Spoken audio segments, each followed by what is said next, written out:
스가랴서 피시고요.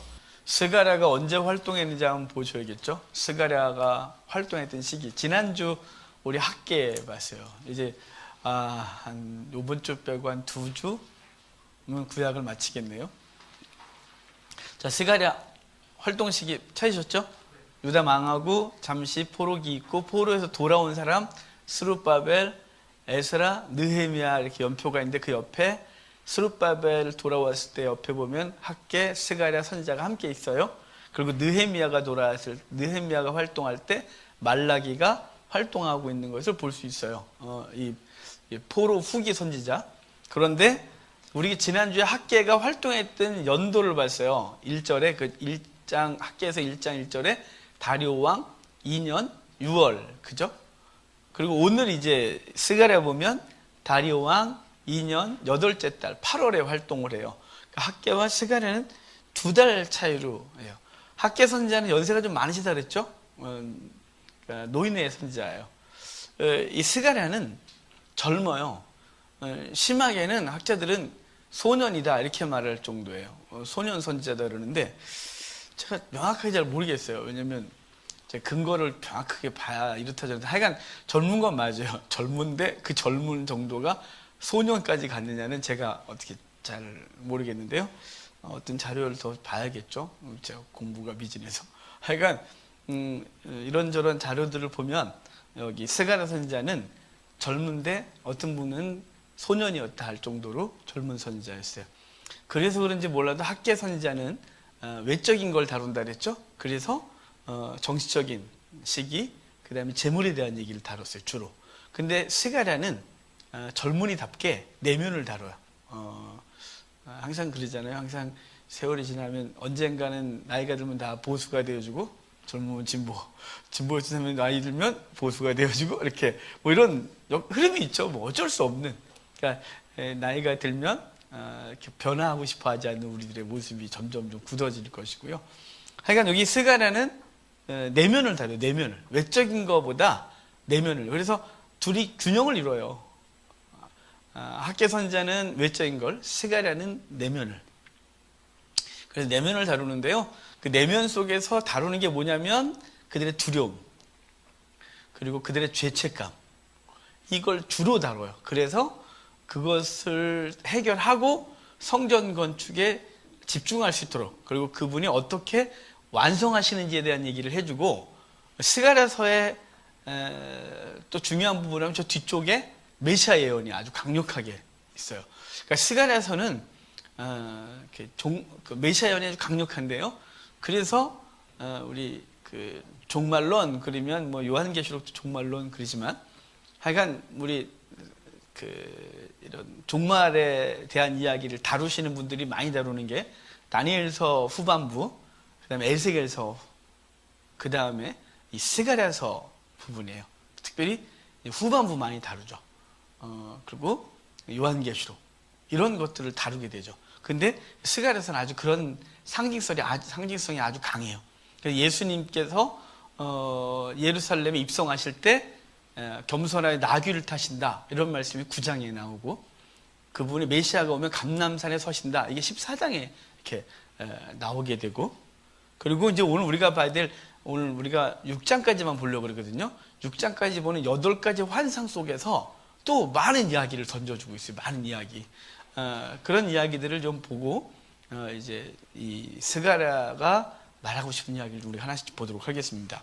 자, 스가랴는 다리오 왕 8월, 그러니까 학계가 6월에, 스가랴가 8월에 시작을 하는데요. 근데 이제 이 스가랴가 본격적으로 이 8가지 환상 예언을 시작하는 시기가 1장 7절 한번 보세요. 이제 1장부터 다시 보겠지만 7절 한번 먼저 볼게요. 7절 같이 읽을게요. 다리오 왕 제2년 11째 달 곧 스바돌 24일에 이또의 손자 베레가의 아들 선지자 스가랴에게 여호와의 말씀이 임하니라 그러죠. 선지자 활동은 8월에 시작했는데 주님께서 본격적으로 그에게 말씀을 던져주시는 이야기, 8가지 환상을 통해 성전 건축이 직접적으로 얘기를 던지시는 게 11째 달이에요. 열한째 달 곧 발음도 안 돼요. 스바돌 24일. 그러니까 11월 24일이에요. 근데 여러분, 자, 11월 24일에 메시지가 시작된다 그랬죠? 그러면 학개서에 성전 기초를 놓던 달이 있어요. 몇 절 보시냐면 그 바로 앞에니까 학개서 2장 9절을 좀 보면, 아니 2장 10절에 좀 보면, 그죠? 10절에 자 거기 10절 18절을 읽어야 되는 똑같은 날인데 18절에 뭐 한 날인지가 나와요. 18절 보셨어요? 2장 18절 읽을게요. 너희는 오늘 이전을 기억하라. 아홉째 달 24일 곧 여호와의 성전 지대를 쌓던 날부터 기억하여 보라. 자, 아홉째 달 24일. 그러니까 9월 24일에 성전 기초를 놨어요. 그리고 지금 스가랴가 이 메시지를 이 8가지 환상을 하나님 앞에 받은 날이 11월 24일. 딱 몇 달 차예요? 2달 차이. 자, 왜 2달 차이에 일이 벌어지냐면 학개가 이제 성전 건축하러 막 독려하고 그리고 스가랴가 일어나서 함께 독려하기 시작해요. 그러니까 9월 24일에 기초를 놔요. 준비 좀 해서 기초 딱 놓으니까 건축을 하는 액션을 취한 거죠. 예루살렘 사람들이.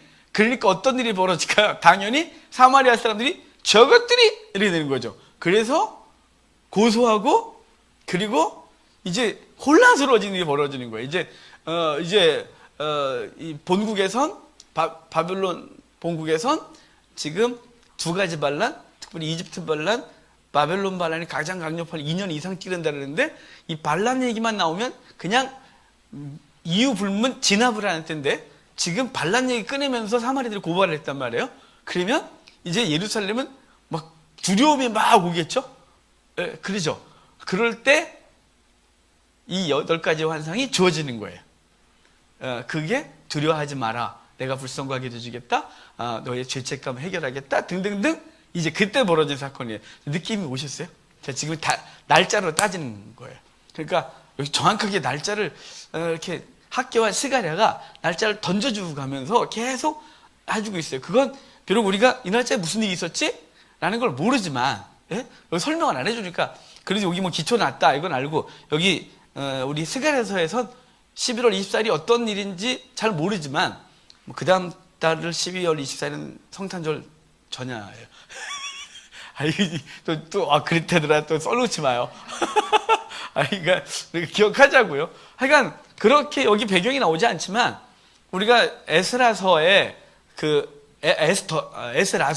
에스라서의 성전 중단과 재건 사이에 벌어졌던 고발 사건들을 생각하고 그리고 지금 이분들이 그 에스라서 5장에 등장하거든요. 학개와 스가랴가 그러니까 그런 사건들을 이렇게 같이 규합해 보면 이때는 이런 일이 벌어졌겠구나 라는 걸 추측할 수 있는 거예요. 그러니까 이건 어디 책에 나온 게 아니라 제가 추측한 거니까 어디 신학적으로 그게 돼 있더라. 이렇게 또 머릿속에 넣지 마십시오. 이건 이 에스라와 학개서와 스가랴서를 이렇게 날짜를 종합하고 그때 그런 사건들이 벌어졌던 걸 기억하면서 이제 우리가 볼 수 있는 거예요. 그래서 8가지 환상을 통해요. 지금 혼란스러운 그 성전 재건 기초 놓자마자 벌어진 엄청난 사건. 잘못하면 쑥대밭 될 수 있는 예루살렘이 그냥 대학살을 당할 수 있는 이런 일이 벌어졌을 때 그럴 때 스가랴를 통하여 그 백성에게 이 메시지를 던져주면서 안심하게 하고 추진하게 하고 결국은 하나님이 어떻게 일하시는지 보게 하고 그리고 이제 성전이 다 재건되면 메시아의 통치가 있을 것에 대한 이제 이야기가 쭉 연결될 거란 말이에요. 자, 그러면 다시 1장 초반으로 오면 이제 1장은 8째 달에 주의 말씀이 스가랴를 통하여 시작된다는 걸 얘기를 하고 2절부터 6절까지는 무슨 얘기를 하는 거냐면 지금 과거에 너희 조상들이 불순종했고 돌아오지 않았기 때문에 징벌을 냈다 이런 얘기를 하고 있는 거예요. 자, 2절 봐요. 여호와가 너희 조상들에게 심히 진노했었대요. 진노하였었느니라. 그러므로 너는 그들에게 말하기를 만군의 여호와께서 이처럼 이르시되 너희는 내게로 돌아오라. 만군의 여호와의 말이니라. 그리하면 내가 너희를 돌아가리라. 돌아오라. 그럼 돌아갈 거다. 4절에 너희 조상들을 본받지 말라. 옛적 선지자들이 그들에게 외치려되 만군의 여호와께서 이같이 말씀하시기를 너희가 악한 길 악한 행위를 떠나서 돌아오라 하였는데, 그 뒤에 보면 그들이 듣지 아니하고 내게 귀를 기울이지 않았다 여호와의 말이니라. 자, 그러면서 6절로 넘어갈게요. 6절의 중반에 그러므로라고 있죠. 그러므로 그들이 돌이켜 이르기를 만군의 여호와께서 우리 갈대로 우리 길대로 우리 행위대로 우리에게 행하시려고 뜻하신 것을 우리에게 행하셨도다 하였느니라. 뭔 얘기냐면, 참 항상 저는 우리나라 성경을 읽을 때마다 우리나라 말 한글인데 세종대왕께서 누구나 이해할 수 있도록 만든 한글이 왜 이렇게 어려워졌을까 하는 생각이 에요. 우리 성경은 사실은 이걸 놓고 이거 말고 뭐 요즘 번역된 거 여러 개잖아요. 그냥 그거 읽으면 그냥 다 이해가 돼요. 그냥. 그런데 우리 성경을 읽어도 이렇게 뭐인지 또 반복해 읽고 또 반복해 읽고 그거 읽고 이거 읽고 아, 그 말이었어? 이렇게 이해가 되는데 참 어려워요. 뭐냐면 너희 조상들에게 내가 여러 번 말했대요. 돌아오라 돌아오라. 근데 그들이 돌아오지 않았다.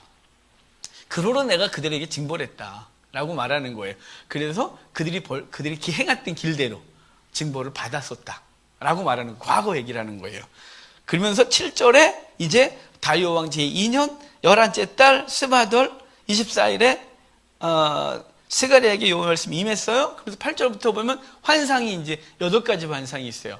이 8가지 환상은 논리적으로 해결되고 있어요. 아주 이거 어려운 얘기가 아니고요. 하나님이 이스라엘 백성들에게 어떤 환상을 통하여 구체적인 이야기들을 해주고 있는 거예요. 영상 설교해 주시는 거죠. 영상 설교. 이렇게 말보다 더 강력한 영상 설교 있잖아요. 사실은 가끔은 이렇게 성탄절에 이럴 때 이렇게 영상 한 5분짜리 보여주는데요. 그런 거 보여주면 설교 더 이상 필요 없을 것 같은데 그래도 목사니까 해야 되니까 하긴 하는데요. 그냥 가끔 영상 한번 딱 보여주면 그 영상이 저의 뭐 몇 시간에 몇 분에 아마 20-30분의 말보다 더 강력한 메시지로 다가올 때 있단 말이에요. 자, 지금 스가랴에서 8가지 환상은 아주 강력하게 하나님께서 영상으로 보여주시면서 이제 말씀하실 거예요. 자, 8절 같이 읽게요. 내가 밤에 보니 한 사람이 붉은 말을 타고 골짜기 속 화석류 나무 사이에 섰고 그 뒤에는 붉은 말과 자줏빛 말과 백마가 있기로. 자, 여기 지금 붉은 말, 붉은 말, 자줏빛 말, 백마 뭐 이렇게 있죠? 이걸 이제 이따 저기 6장에 가도 마지막 8번째 환상에 검은 말, 흰 말, 얼룩얼룩한 말, 붉은 말. 거기 마차탄 그래요. 근데 이거 요한계시록에 말하고 연결하면 안 된다 그랬어요. 자꾸만 말 나오니까 말이래 막 연결하고, 붉은 말은 붉은 말 전혀 달라요. 전혀 달라요. 여기 붉은 말은 그런 붉은 말이 아니에요. 백마 뭐 등등. 그 붉은 말 그냥 여기 말했어요. 9절에 스가랴가 묻잖아요. 궁금하니까 이들이 무엇입니까? 이렇게 물었어요. 그리고 대답을 주겠죠. 우리가 여기다 괜히 상상을 이어붙이고 여기저기 끄집어다가 이건 그런 말이다. 뭐 저기 6장에 있는 그 말하고 또 연결하고 요한계시록에 있는 말하고 자꾸 연결해서 서로 헷갈리게 하면 안 돼요. 전혀 다른 말을 할 거거든요. 하여간 여기 있기로 무엇입니까? 그랬더니 10절에 화석류 나무의 사이에 선자가 대답하여 이르되 이는 여호와께서 땅에 두루다니라고 보내신 자들. 그죠? 이 4가지 말, 여기 3개의 말이 나오는데 이건 온 세상을 두루다니라고 보낸 하나님의 심부름꾼이다 라고 말하는 거예요. 그러면서 그가 얘기를 해요. 11절에 그렇게 말하잖아요. 우리가 온 세상을, 그러니까 붉은 말 탄 자 그 말들을 보면서 스가랴가 저들은 누굽니까? 뭡니까? 그랬더니 그 붉은 말 탄 자가 이들은 세상을 다 돌아보라고 하나님의 심부름꾼이라고 그랬더니, 그러면서 그가 말하기를, 하나님께 말하기를 주여 우리가 세상을 다 돌아봤는데 다른 나라는 다 평안한데 여기만 이렇게 시끄러워요. 이렇게 말하는 거예요. 평안하고 조용하더이다. 12절에 언제까지 예루살렘과 유다 성읍들을 불쌍히 여기지 아니하시려나이까? 노하신 지 70년이 되었나이다. 이렇게 묻는 거죠. 언제까지 그럴 겁니까? 자, 지금 그들은 바벨론이 딱 와서 다 갔단 말이에요. 모든 민족에게 다 조서가 가서 각 민족에 가서 자치권을 가지고 가는데 다른 나라는 다 평안한데 예루살렘은 와갖고 지금 온 지 15년 됐는데도 여전히 시끄럽고 또 기초 놓자마자 또 시끄러워지니까 대체 어느 때까지 이렇게 이 꼴을 당해야 됩니까? 이렇게 되는 거죠. 천사가 묻는 거예요. 이건 누구의 궁금한 걸까요? 유다, 이스라엘 사람들, 예루살렘 사람들, 유다 사람들이 갖고 있는 궁금함과 답답함이에요. 아이고 답답함이야. 여러분 우리도 이런 조급함이 있어요. 하나님 앞에 열심을 하고 바르게 하면 곧 회복될 것 같은 기대 있잖아요. 그리고 우리가 갖고 있는 인내력이 한계치. 내가 5년 정도 열심히 살았어요. 근데 그럼 이제 5년 정도면 이제는 하나님이 나한테 복 줄 때가 된 것 같아서 이제 됐다 싶어도 뭘 했는데 또 왕창 까이지고 무너지고 그럼 이제 이런 거죠. 언제까지 저놈들은 다 잘 되고 있는데 저 믿지 않는 것들도 잘하는데 왜 나는 이렇게 자꾸 꼬이고 인생이 엉망이에요? 이렇게 물을 수 있는 것처럼 이스라엘 사람들이 갖고 있는 질문을 화석류 나무의 화석류 나무 사이에 붉은 말 탄 자의 입을 통하여 묻는 거죠. 이 백성들의 말을 묻는 거예요. 그랬더니 자 13절에 여호와께서 내게 말하는 천사에게 선한 말씀 위로하는 말씀으로 대답하시더라. 선한 말씀 위로하는 말씀. 왜 이렇게 표현할까요? 제가 이거 묵상해 봤거든요. 왜 갑자기 그냥 대답하시면 되지 선한 말씀 위로하는 말씀으로 대답하시더라 이랬을까? 그럼 이거 같아요. 그것도 못 기다리니? 뭐 이렇게 믿음 있는 척하더니 믿음도 없이 이게 아니고 우리 지금 다 우리 얘기하고 있는 거예요. 충만할 때 온 세상을 다 이길 수 있어. 언제든지 기다리면 지금 이 상태로 영원히 살아도 괜찮을 것 같지 말하더만 갑자기 이게 아니고 주님이 아세요. 우리의 조급함, 우리의 연약함, 우리의 자주 넘어짐, 우리의 실수가 많은 것을 아세요. 그래서 책망하지 않고 선한 말, 위로하는 말씀으로 대답하시는 거예요. 우리 잘하는 대로 하박국도 하나님 앞에 다실 때 팍 이렇게 높은 곳에 서면 막내 서서 주께서 내게 뭐라 말씀하시 내가 듣겠나이다 올라가서 삿대질하던 그 하박국을 팍 때려갖고 떨어뜨려야 되는데 그러지 아니하시고 또 조금 대답하시는 하나님의 은혜가 있어요. 여기 그러는 거죠. 우리의 모습 그 하나님이 이해하시고 그리고 대답을 하세요. 그리고 이제 다 이해할 거니까 나중에. 자 그러면서 이제 중간에 좀 넘어가서 16절을 읽을게요. 같이 읽을게요. 그러므로 여호와가 이처럼 말하노라 내가 불쌍히 여김으로 예루살렘에 돌아왔은즉 내 집이 그 가운데 건축되리니 예루살렘 위에 먹줄이 쳐지리라 만군의 여호와의 말이니라. 자 내가 불쌍히 여김으로 예루살렘에 돌아왔고 내 집이 지어지리라 해요. 내 집이 지어질 거래요. 그러면서 17절 다시 읽을게요. 그가 다시 외쳐 이르기를 만군의 여호와의 말씀에 나의 성읍들이 넘치도록 다시 풍부할 것이라 여호와가 다시 시온을 위로하며 다시 예루살렘을 택하리라 하니라. 아멘. 여기 다시란 말이 4번 나와요.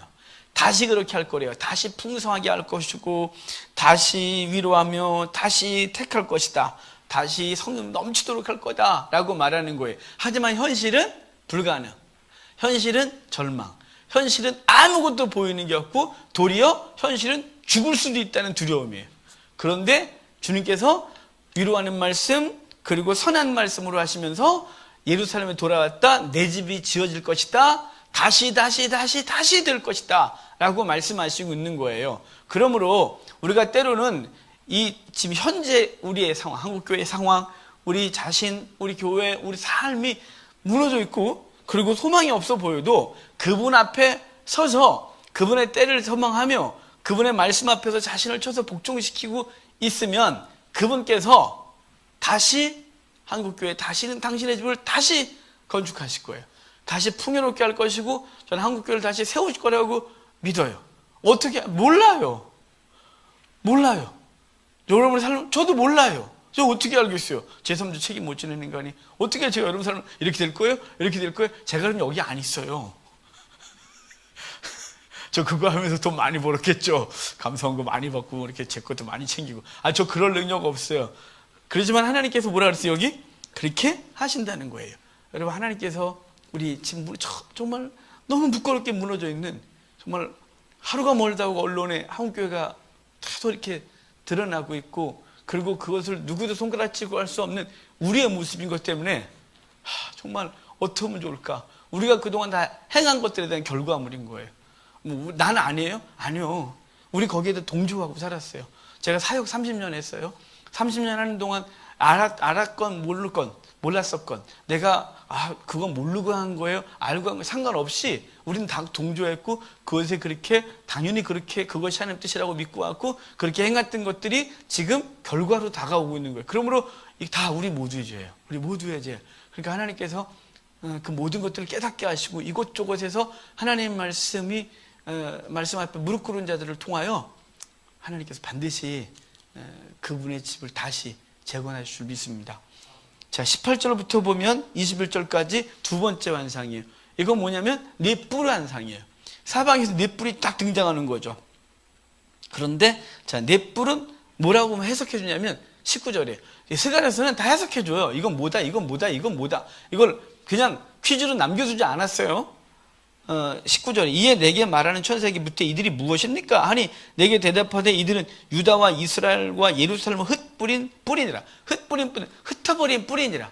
예루살렘과 유다 백성들을 사방으로 흩어버린 뿌리래요. 그러니까 사방으로 흩어진 게 그냥 흩어버린 게 아니라 대적들이 공격해서 그들이 거기 살지 못하게 하고 포로로 끌려가고 도망가게 하고 이랬던 뿔. 그러니까 이스라엘을 공격했던 존재, 이게 네 개의 뿔이다라고 해석해 주고 있는 거예요. 그 뿔이 다시 보이는 거예요.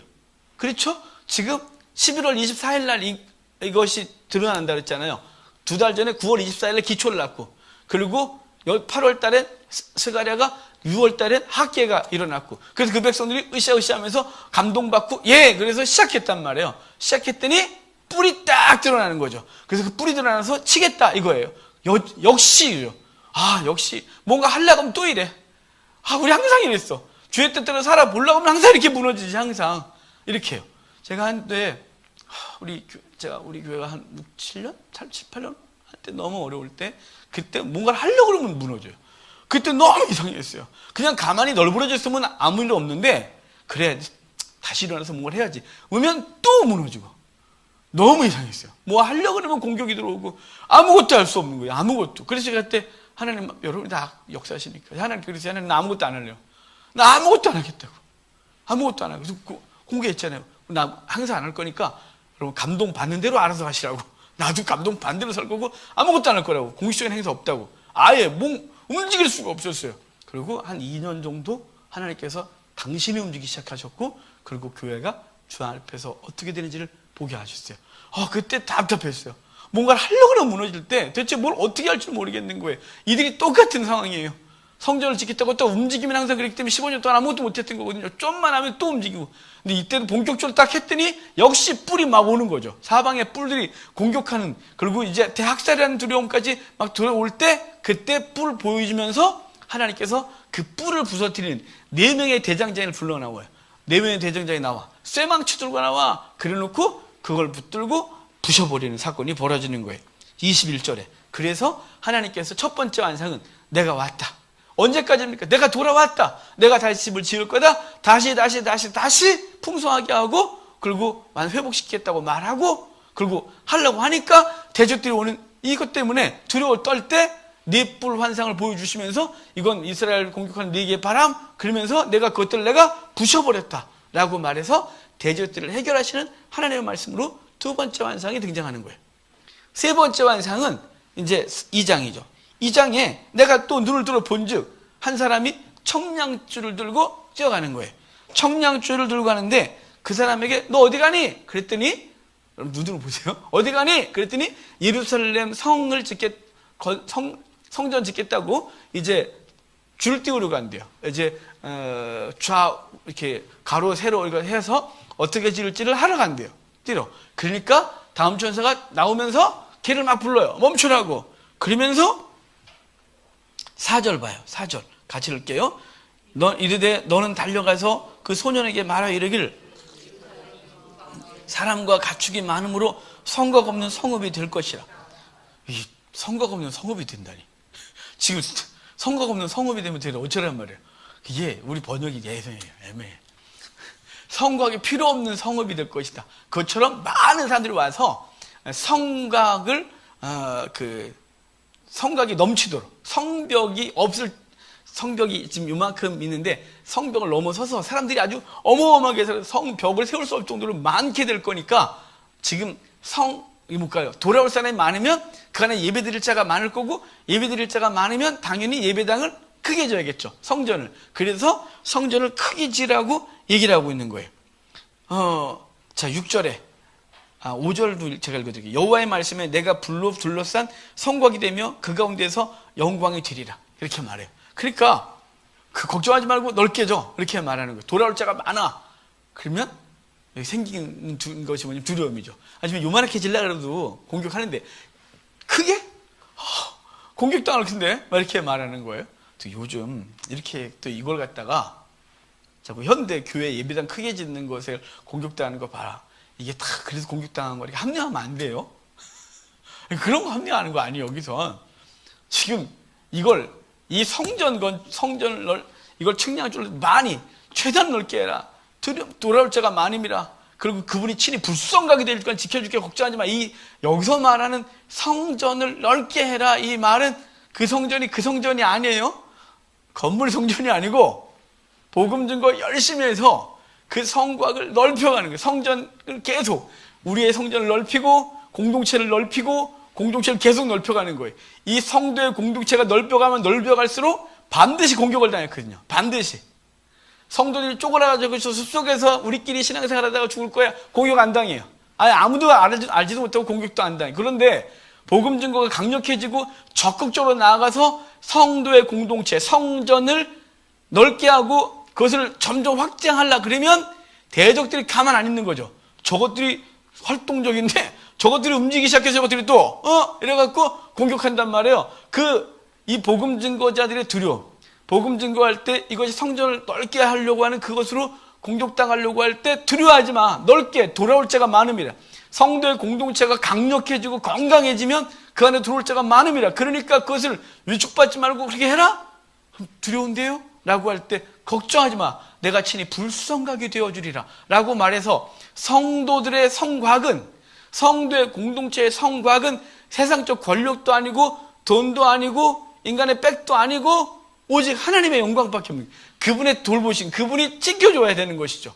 그러니까 저와 여러분들이 우리가 하나님 나라를 세우겠다고 하나님 나라를 세우는데 도구로 도구로 권력을 찾지 마세요. 그건 하나님 필요하면 재물을 붙이실 거고, 필요하면 권력자를 마음을 감동줘서 움직일 것이지, 우리가 찾아다니면서 주의 나라를 세우기 위하여 이것이 필요하니 돈, 필요하니 권력, 필요하니 세력하면 그것은 반드시 섞게 하는 거고, 우리는 무엇에 관심을 갖냐면 참 성전, 예수 그리스도를 중심으로 하여 성도의 공동체가 어떻게 건강해질까, 그리고 그것을 더 확장시키기 위하여 영혼들을 건져내고 군사로서 준비되어서 나가고, 그렇게 하는 것에 대하여 힘을 내야 되겠죠.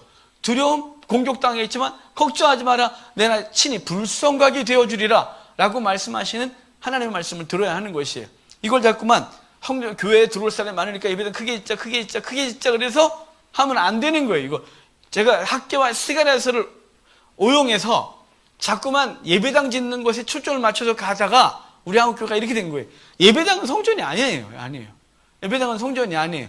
정말 한국교회는 도리어 초기에 예전에 천막에서 하나님 앞에 예배했고, 예수님은 광야에서 예배했어요. 그냥 그 베세다 광야에서 말씀을 가르쳤고, 가는 곳마다 모여서 말씀을 가르치고 하나님께 영광을 돌리게 하셨지, 그분이 오셔서 예배당 크게 했죠. 예루살렘에서 더 큰 예배당을 져주리라. 걱정하지 마라. 그래 내가 이게 있어야 우리가 안 무너진다. 얘들아 걱정하지 마. 이래갖고 예배당 무지하게 크게 해주고 막 그분이 그 3년 반 동안 엄청난, 아니요, 하나도 안 했어요.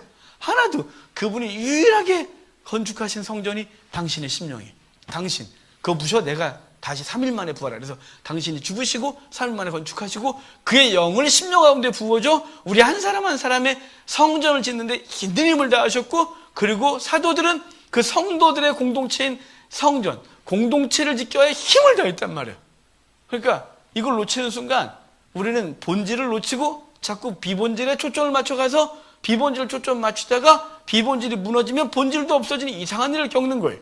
아무것도 아닌 거예요. 이거 아무것도 아닌 거죠. 여러분, 그러니까 우리가 정신 똑바로 차리고 하나님 말씀 오면 자꾸만 글리가면 안 되는 거예요. 여기 가면 하나님 말씀 앞에서 뭐가 바른 것인지 항상 기억하셔야 돼요. 자, 6절부터 13절까지. 자, 이제 아까 뭐라 그랬어요? 거기 성읍을 넓게 해라. 성곽 없는 성읍이 되겠다라고 말씀하시면 내가 친히 불성곽이 되어주라면서 오호라 이렇게 말해요. 6절에 너희는 북방 땅에서 도피할지어다 여호와의 말씀이다. 이는 내가 너희를 하늘 사방에서 바람같이 흩어지게 하였음이니라. 여호와의 말씀이라. 바벨론 성에 거주하는 시온아 이제 너는 피할지어다 이래요. 자, 지금 오호라 북방 땅에서 도피할지어다. 북방 땅에서 도피한다는 말은 북방 땅에서 도피하는 것도 또 갑자기 북한, 러시아, 중국 이렇게 말하면 안 돼요. 이렇게 해석하시는 분들이 종종 있어요. 그래서 러시아에서 나오라 그러면서 이스라엘로 돌아와야 된다 그러고, 예전에 또 우리 이걸 또 우리 민족주의적인 해석을 하면서 북쪽에서 도망하라, 막 남쪽으로 와라, 여기 이러면 안 되는 거야 이거. 뭐냐면 자, 이스라엘 입장에서 항상 어디서 와요? 북쪽에서 와요. 대저들도 북쪽에서 오고, 좋은 소식도 북쪽에서 오고, 돌아온 사람들 북쪽에서 와요. 왜냐면 이쪽 동쪽에서 못 와요. 사막에 막고 있어요. 그래서 항상 유프라테스 강변을 따라 올라와서 하란이나 아니면 그 밑에 중간에서 가로질러서 어찌됐거나 지금 시리아 땅 쪽에서부터 내려와야 되는 게 길이에요. 그래서 항상 북방에서 오는 거예요. 북방에서 북방의 땅에서 도피할지어다 라고 말하고, 그걸 7절에 다시 말하기를 바벨론 성에 거주하는 시온아 이제 너는 피할지어다 이렇게 말해요. 바벨론에서 나오라 이 말이에요. 이제 이쪽으로 다 와라. 근데 왜 얘기할까? 나오라고. 제가 이 1차 바벨론 포로 복귀가 5만 명이 채 안 된다 그랬잖아요. 우리 통계가. 여기 에스라서에.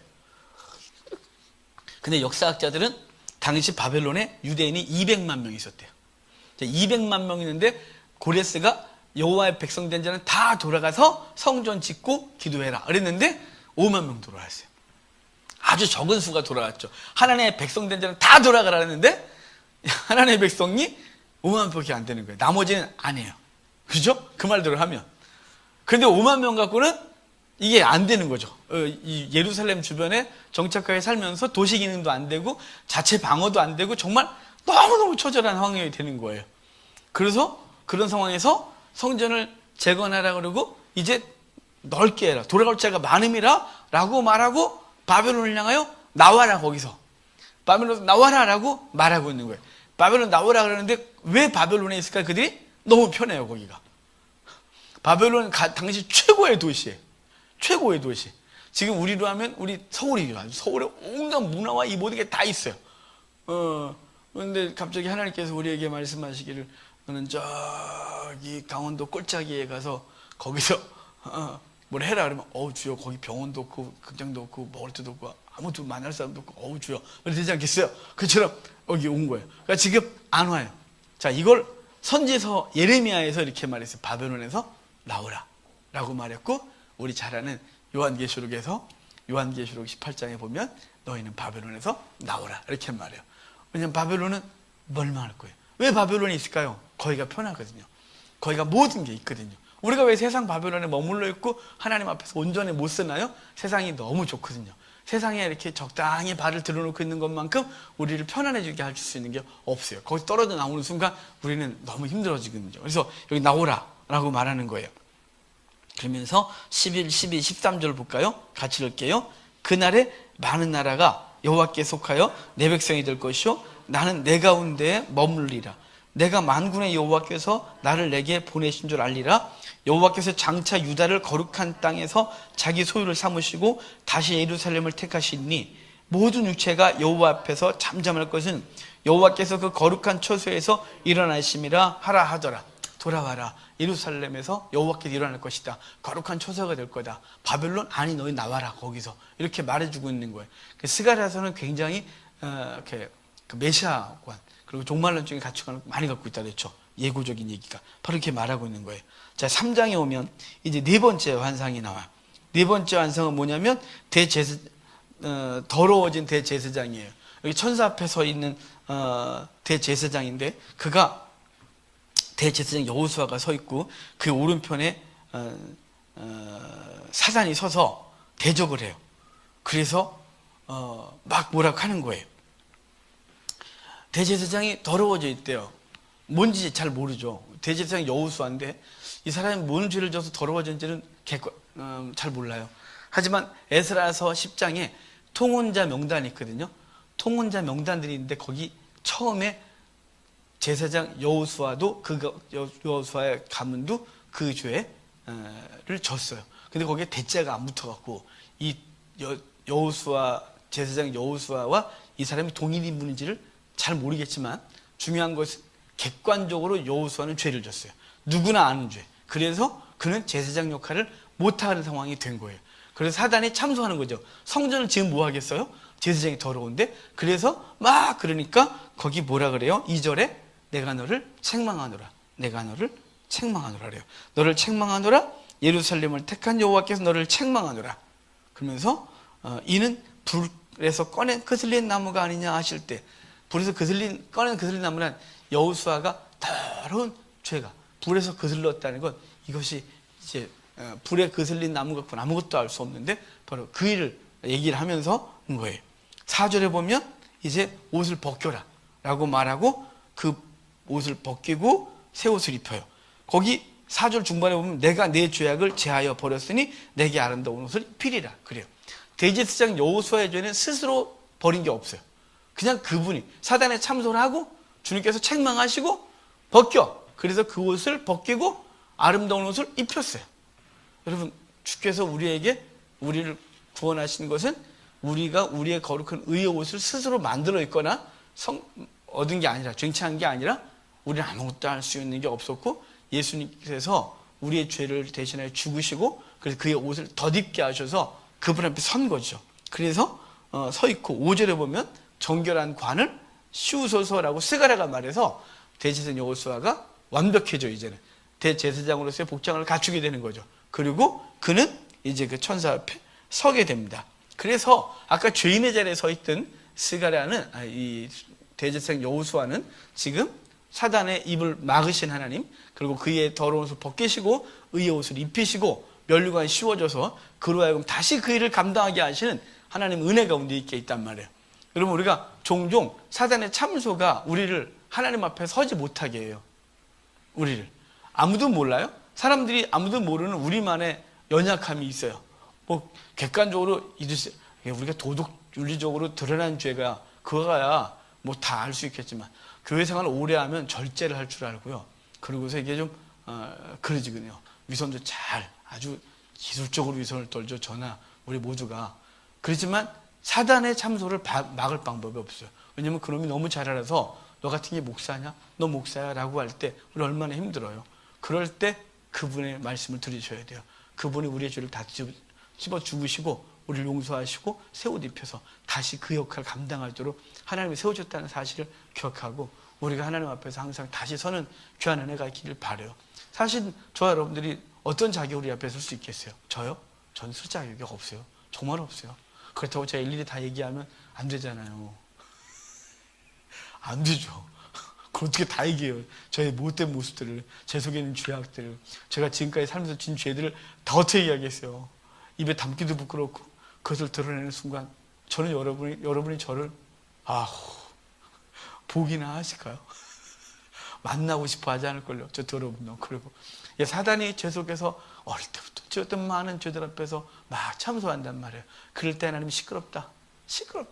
그리고 옷 벗겨 새 옷 입혀 면류관 씌워 그리고 다시 거룩한 자리에 서서 그를 감당하게 하신 하나님의 의가 있다는 사실을 기억하고 우리가 우리 하나님 앞에서 우리 객관적인 의가 하나님 앞에 아무것도 없지만 하나님께서 그분의 은혜의 의를 입혀줘서 오늘도 우리가 서 있다는 사실 앞에서 항상 겸손하게 우리를 하나님 앞에 낮추고 그리고 그분이 높여줘도 우리의 과거의 우리의 부끄러운 모습이 우리 속에 항상 이것이 지워지지 않는 것이잖아요. 그 앞에서 은혜 가운데 있다는 사실 앞에서 항상 겸손하게 설 줄 아는 저 여러분 되기를 주 여러분 축복합니다. 하여간 여기 그러면서 이제 그를 그 옆에 뭘 하냐면 9절 봐요. 9절 만군의 여호와가 말하노라. 같이 읽겠습니다.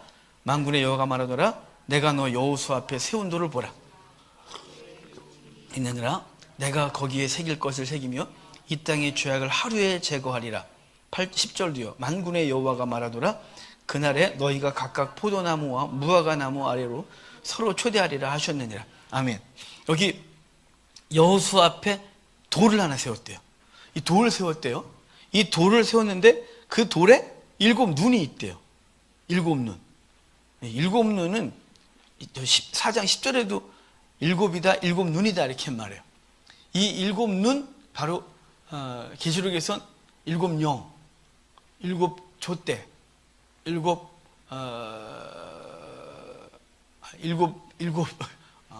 갑자기 일곱 영, 하여간 그리고 일곱 눈 이렇게 말하는데 바로 그 돌에 하나님의 영, 일곱 영을 새겨 넣어서 딱 그를 왜 그렇게 했을까요? 내가 거기에 새길 것을 새기며 이 땅의 죄악을 하루에 제거하리라. 요거요. 그러니까 바로 그 대제사장 여호수아의 죄는 인간들의 뇌 속에선 사라지질 않습니다. 제가 예를 들어요. 예니까 또 진짜 그런 거 그러지 마십시오. 만약에 손집사님이 저의 죄에 대해서 뭔가를 알고 있어요. 많이 알고 있을지도 모르는데 모른 척하고 계신 것 같은데 알고 있어요. 근데 어찌됐거나 그냥 그래 과거니까 묻어두고 뭐 이렇게. 그런데 손집사님 머릿속에 사라질까요 그게? 안 사라지죠. 그냥 덮어두고 계시다가 어느 날 갑자기 비슷한 사건이 터지면 그때 한 목사도 그 짓 했어 이렇게 툭툭 나오는 거죠. 우리 속에. 그죠? 나와요. 그런데 그 모든 것, 사람들은 여호수아의 죄를 기억하고 그 죄에 대해서 더럽다하고 막 그럴 때 하나님이 여호수아를 거룩하게 하고 새 옷 입혀오고 면류관 씌우고 그 옆에 뭘 뒀냐면 돌을 하나 두고 거기에 일곱 눈을 두어 그를 영원히 그 앞에서 거기에 새길 것을 새기며 이 땅의 죄악을 하루에 제거하리라. 바로 그분이 그 영이 딱 지금 내가 죄를 사했다는 걸 확인시켜 주는 거예요. 딱 죄를 사했다 이렇게 말하는 거예요.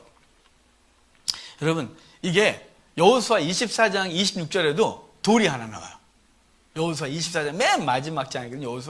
여호수아서 맨 마지막 장에 이제 23장 24장이 여호수아의 당부가 나와요. 나와 내 집은 여호와만 섬기거든. 너희도 오늘날 선택해라. 그랬더니 이스라엘 백성들이 우리도 여호와만 섬기겠나이다 라고 말해요. 그러면서 너희가 이 말을 지켜 행하라 막 그러고 안 지키면 어쩌고저쩌고 그러면서 혼난다 이렇게 하면서 돌을 하나 딱 새겼어요. 이 돌에.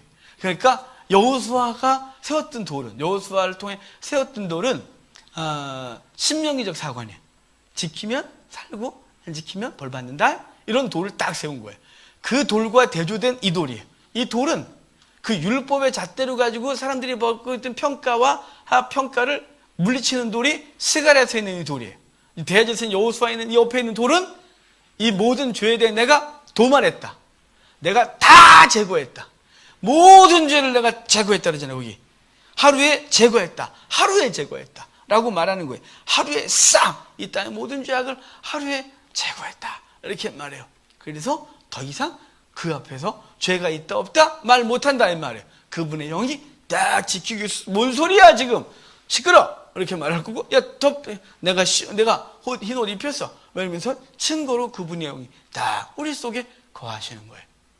그러면서 만군의 여호와가 말하노라 그날에 너희가 각각 포도나무 무화과나무 아래 아래로 서로 초대하리라. 그래서 무화과나무 아래와 포도나무 아래 있으면서 초대한다. 이 말은 저한테 여러분 공부하신 분들은 이미 다 알겠죠?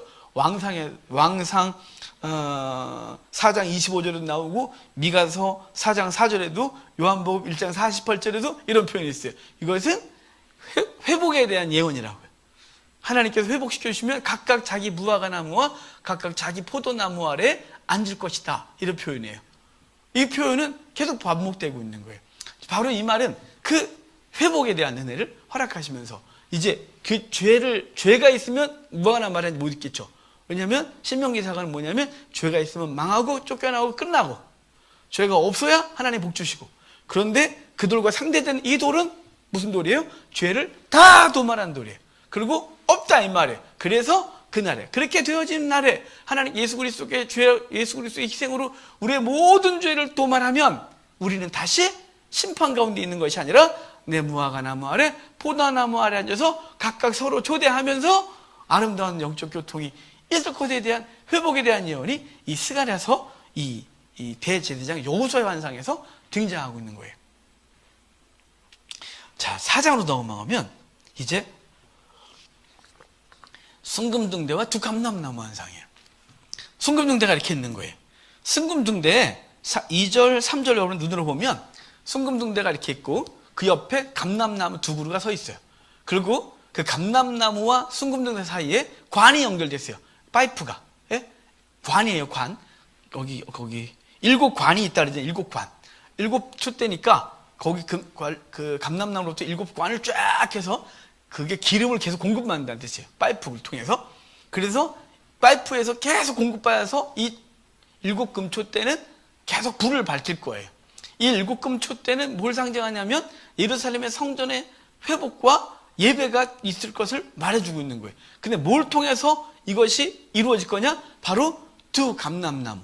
두 감람나무의 첫째는 스룹바벨이고 둘째는 대제사장 여호수아예요. 자, 왜 이런 얘기를 하냐면 스룹바벨이 지도력을 완전히 잃어버렸어요. 대제사장 여호수아는 더럽다고 사람들이 막 그러고 있는 거예요. 근데 이 성전이 재건되어지는 이 모든 걸 통해서 누구를 통해 완성할 거냐? 바로 지도력을 이미 잃어버린 그 리더십을 인간적으로 다 잃어버린 15년 동안 아무것도 할 수 없는 바보 같은 지도자, 총독이라고 와 있으라고 할 수 아무것도 못하는 사람, 그 사람을 통해 하실 것이고, 죄를 지어 더러워진 그 옷을 갖고서 사단의 참소를 당했던 대제사장 여호수아를 통하여 하나님께서 공급받아 성전을 완성할 것이라고 말하는 얘기가 4장 얘기인 거예요. 여러분, 하나님께서는 이 땅에 주의 나라를 많이 배운 사람, 높은 사람, 훌륭한 가문에 있는 사람, 뭐 이런 사람들을 통하여 하신다고 한 적이 없어요. 연약한 사람, 가난한 사람, 죄인들을 통하여 주의 나라를 세워요. 사실은 교회는 죄인들만 모여 있는 곳이죠. 여기에 의로운 사람은 여기를 올 이유가 없어요. 진짜 올 이유가 없어요. 왜냐하면 그 의로움으로 자기 의로 구원받을 수 있다고 생각하는 사람이니까 의롭으면 올 이유가 없죠. 하지만 여긴 다 죄인들. 그 죄의 강도가 다르고 종류가 다르고 정도가 다를 뿐인 거죠. 하지만 다 죄예요. 바위도 죄, 돌, 그리고 요만한 모래도 돌. 이거 다 물에 가라앉는 거예요. 똥덩어리도 똥, 손에 묻은 것도 똥. 요즘 우리 현대식 건물이 너무 나빠요. 큰 집들, 좋은 집들은 화장실이 멀지만 저희같이 좁은 집들은 주방, 식탁 옆에 화장실 뭐 이런 거 대부분 조그만 빌라 사는 사람 다 그러지 않나요? 그래서 우리는 밥 먹다가 이렇게 누가 화장실 야 뭐야 밥 다 먹을 때까지 우리 버텨야 돼. 왜냐면 그렇잖아요. 밥 먹는데 화장실 가서 소리가 들리는데 방음이 안 되는 화장실에 그것도 똥. 다 들어요. 다 소리만 들어도 들었고 만져도 들었고 이렇게 봐도 들었고. 죄 똑같아요. 죄는 정도가 없어요. 죄는 죄예요. 그래서 죄의 싹은 사망이지. 큰 죄는 사망, 작은 죄는 지옥 50년, 더 작은 죄는 집행유예 없어요. 그냥 다 죄. 여러분, 이 죄는 다 사망이에요. 하나님께서 우리에게 말씀하신 거란 말이에요. 그런데 이 모든 것들로부터 하나님께서는 주의 나라를 누굴 통해 하시냐면 하나님 앞에 아무것도 할 수 없다고 고백하는 존재들. 스룹바벨은 얼마나 힘들었을까요? 자기가 지도자로 왔는데 할 수 없고, 여호수아는 얼마나 그랬을까요? 자기는 거룩함의 대표인데 더러워져 있으니. 그럼에도 불구하고 내가 그들을 통해 하리라 라고 말씀하셨어요. 주의 나라는 누굴 통해 하실 거냐? 그들을 통해 하실 거예요. 저 여러분 통해 하실 거예요. 그렇다고 계속 죄 짓고 계속 무능력했느냐? 그렇게 말하면 안 되죠. 우리의 실패, 우리의 부끄러움, 주님께서는 이렇게 세우셔요. 요한복음에 그러잖아요. 죄를 지적하지 않고 내가 널 사랑하느냐? 이거만 물었어요. 사랑하면 그 일 하라고. 나를 사랑하니? 이렇게 해요. 너 과거 그랬지? 내가 내 그 과거를 용서하느라 그러니까 해. 이렇게 말한 적이 없어요. 베드로에게. 내 사랑하니? 예. 그러면 내 양을 먹여, 내 양을 쳐, 내 양을 먹여요. 사랑하느냐예요. 누굴 통해요? 무너졌던 사람이에요. 부끄러웠던 사람이에요. 예수님을 모른다고 부정했던 사람이에요. 그 사람들을 통하여 저 나라를 세워가는 거예요. 저 여러분을 통해서 그 일을 하실 줄 믿어요? 하나님의 나라는, 성전은 누굴 통해 건설되냐면, 건물 말고요. 성전, 하나님의 나라, 주의 공동체는 누굴 통해냐면 무너진 사람들. 아무것도 할 수 없다고 고백하는 사람들. 그 실패감에 초절에 빠져 있었지만 하나님이 다시 세우는 사람들. 죄책감에 시달렸던 그 하나님이 그 죄를 다 도말하셨다는 그걸 확신한 사람들. 내 죄는 이미 예수를 통하여 도말됐다는 사실을 기억하고 그 은혜에 감격하게 다시 하나님 앞에 서는 사람들. 그런 사람들을 통하여 초대에 불이 밝혀지는 것이 하나님의 나라가 세워질 것이 4장 그 얘기를 해주고 있는 것이죠. 자, 5장은 이제 5장, 6장은 5장은 죄책감에 대한 문제를 다뤄요. 5장은 먼저 이래요. 두루마리가 하나 날아가요. 5m, 10m짜리예요. 두루마리가 이 장의 크기가 있잖아요. 10규빗, 20규빗. 그러니까 우리가 이해하는 건 5m, 10m 정도 두루마리. 어마어마해요. 크죠? 이놈이 집집마다 쑥쑥 들어가서 뭘 하냐면 거기 쫙 들어가서 이제 그 죄를 심판할 건데 집에 가서 거짓말에 있는 것들이 죽여버리고 거짓 맹세 그렇다면 죽여버리겠대요. 그래서 두 가지만 나온다 그랬잖아요, 여기서. 사형? 아니, 뭐, 살인, 간음, 미투, 이런 건 없어요. 아무것도 없어요. 여기 그런 거 없어요. 뭐, 도둑질? 이런 거 없어요. 아니, 도둑질 있네. 여기 도둑질하고 뭐야? 거짓 맹세만. 왜 그럴까요? 자, 지금 이스라엘 백성이 성전을 지어야 되는데, 지금 사단이 어떤 죄책감을 모든 백성한테 주냐면, 자, 지금 아까 두 개는 대제사장과 스룹바벨을 세우시는 얘기라면 백성들의 죄책감을 다루게 되는데, 이번에는 백성들이 성전 건축 부지에 자재가 쌓여있던 걸 15년 중단되는 중간에 자기네 집을 지면서 다 갖다 버렸단 말이에요. 그래서 학개서에 뭐라 그랬어요? 너희가 여호와의 집 황무한데 너희 집에 그 판벽한 다 갖다가 백향목을 판재를 만들어서 붙였어요. 그 집에 사는 게 옳으냐 이것들아? 이렇게 말했단 말이에요. 자, 지금 너네 할 것이 다 갔어요. 많이 가져간 사람이 있고 조금 가져간 사람이 있고 나는 없는데요. 그래도 무시라도 하나 주워갔단 말이에요. 그거 다 집에다 발랐어요. 그러니까 도둑질한 놈 사형 다 죽는 거죠. 거기다 또 거짓 맹세 난 안 했거든요. 내 여호와 이름을 가리켜 맹세하는데 안 했거든요. 거짓 맹세 사형. 그러니까 예루살렘에 있는 유대인들이 안 죽을 사람이 하나도 없는 거예요. 다 죽어야 돼요.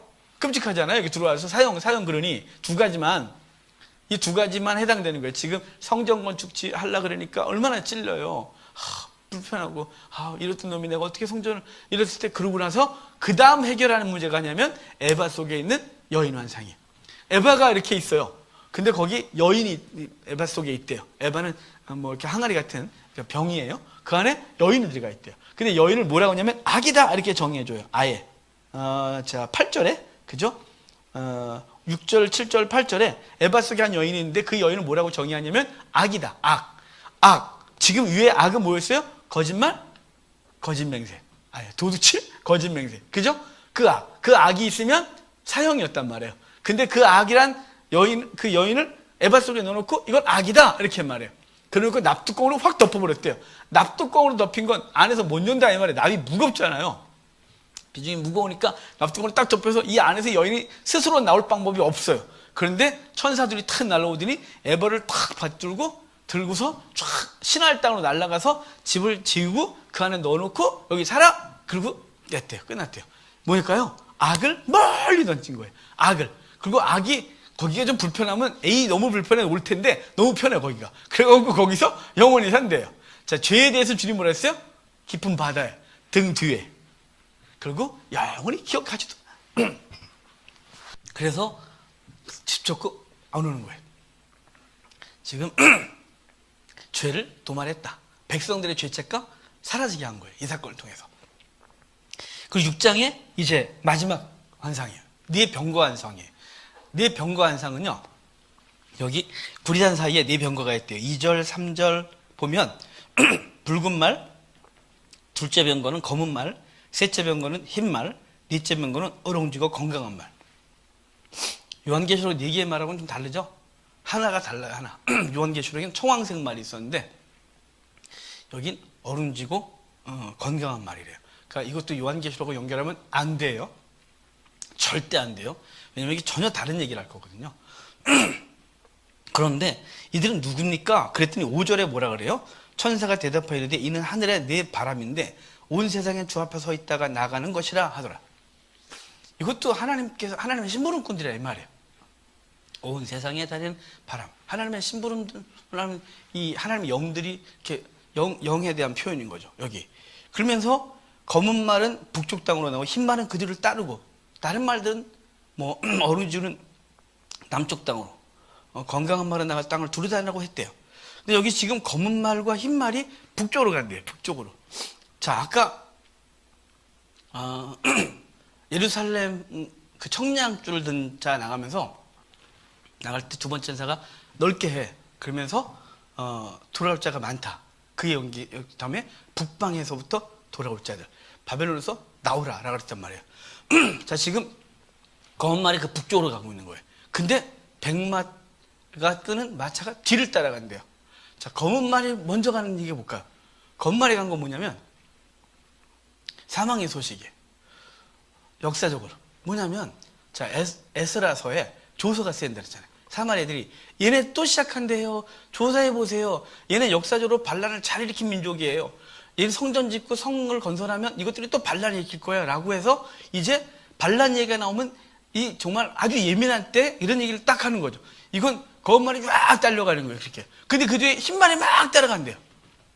바로 스룹바벨이 다시 뭘 쓰냐면 맞고서래요. 아니라고, 조사해 보시라고. 그래서 막 따라가요. 그래서 이 글을 받아든 다리우스가 이 두 개의 글을 받아들고 이제 이 스룹바벨의 그 부탁인 이걸 조사해 봐달라고 했던 걸 조사해요.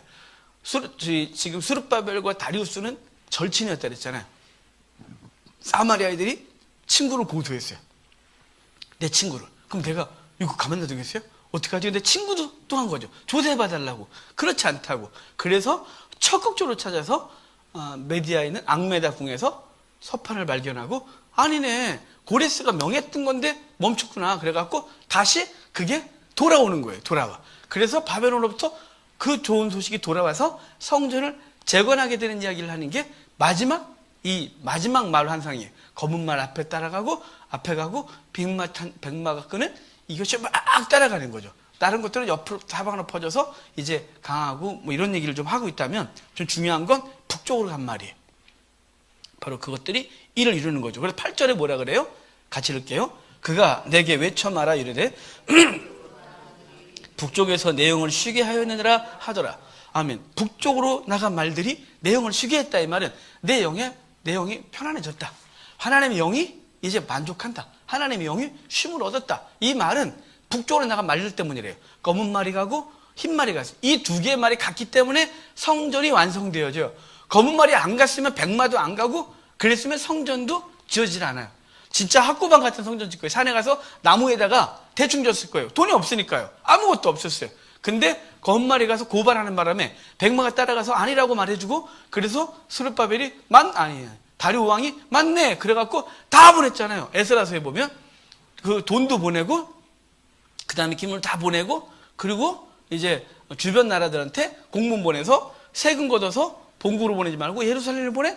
예루살렘 성전을 방해하면 걸음돌로 삼을 거야. 그래갖고 5년 만에 완공되는 일이 벌어지는 게 바로 이 일이에요. 그래서 검은 말 가고 백마가 따라가고, 그 말들 때문에 하나님의 영이 쉼을 얻었다. 이렇게 말해주고 있는 거예요. 이해가 되셨죠?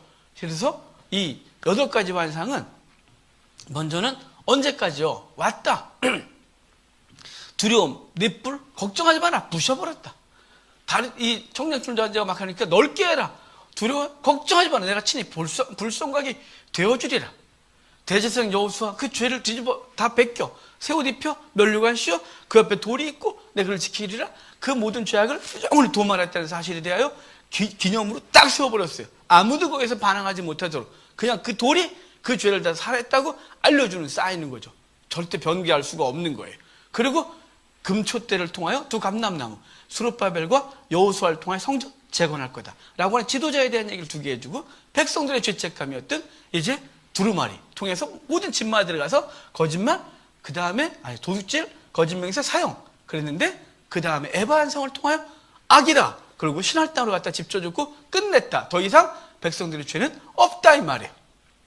그리고 말탄자들 환상을 통하여, 마차 환상을 통하여 검은 말, 백마를 통해서 그들이 가서 좋은 소식을 갖고 올 것에 대한 얘기를 해주면서 하나님의 영을 쉬게 했다. 만족시켰다. 이 모든 일이 이제 이루어질 것에 대한 얘기를 해주고 있는 것입니다.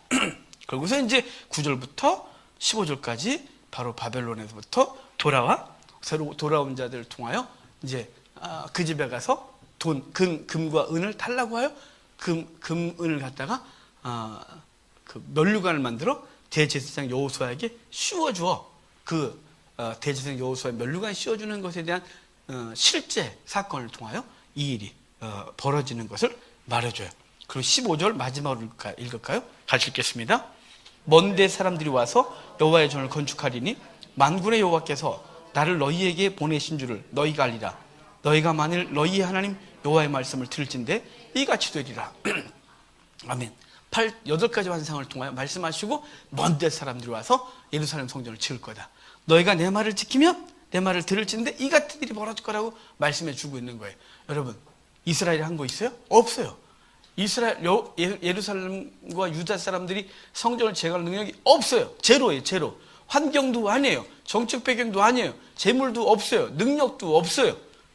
하지만 하나님 말씀을 감동받고 그분의 말씀을 순종하여 그분이 하시고자 하는 하나님의 거룩한 일을 위하여 마음을 드리고 삶을 드렸더니 그분이 이루시는 거예요.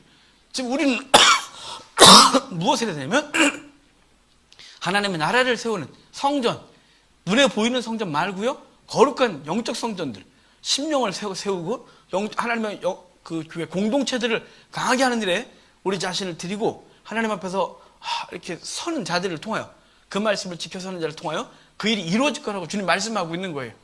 그러면 하나님의 나라로 있는 꿈이 저 여러분 가운데 있기를 바라요. 비록 제가 아무것도 할 수 없는 존재지만 학벌도 훌륭하지 않고 집안도 그렇고 뭐 대단한 거 하나도 없지만 제가 항상 꿈꾸는 건 하나님께서 부르시는 날까지 하나님의 나라를 세우고 있는 그 흔적들을 좀 남기고 갔으면 좋겠다 싶어요. 그래서 좀 무너진 한국교회를 세우고 그리고 무엇인가 거룩한 하나님의 일들이 이루어져 가는 것을 그 일을 위해서 계속 뭐 하나님 마음 주시면 움직이고 마음 주시면 또 움직이고 그래서 무엇인가 당장 대단한 걸 만들 수는 없지만 하나씩 이루어가서 주의 나라가 세워지는 것을 주님께서 저를 부르신 날까지 보기를 간절히 원하고 있어요. 저와 여러분들이 우리의 삶들이 저는 목사로서 그 꿈을 꾸고 여러분의 삶들을 살아가면서 또 다른 가치 꿈을 여러분 안에서의 또 꿈을 꿔야겠죠. 그러기 위해선 하나님의 말씀을 들을진데 이 같은 일이 벌어지라고 하든 이 하나님의 나라를 다시 세워가는 일에 저 여러분들이 하나님 우리의 삶을 온전히 드리고 그분께서 그 일을 이루기를 주의 이름으로 축복합니다. 기도하겠습니다.